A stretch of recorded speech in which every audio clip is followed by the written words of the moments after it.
You ask Tiger to solve. This deals with linear equations with one unknown.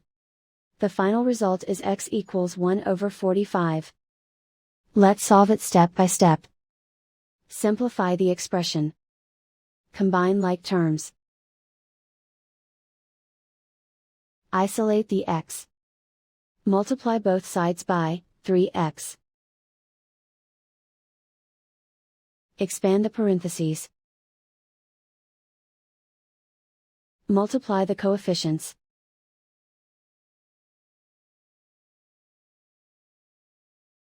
Find the greatest common factor of the numerator and denominator. Factor out and cancel the greatest common factor.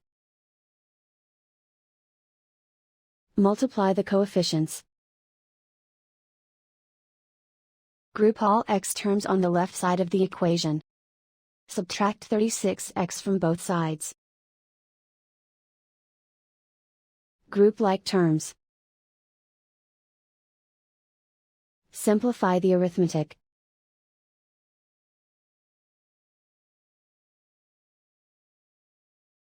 Group all constants on the right side of the equation.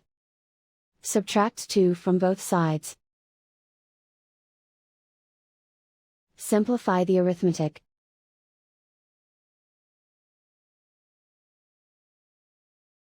Isolate the x. Divide both sides by -90. Cancel out the negatives. Simplify the fraction. Cancel out the negatives. Find the greatest common factor of the numerator and denominator. Factor out and cancel the greatest common factor. And so the final result is x equals 1/45.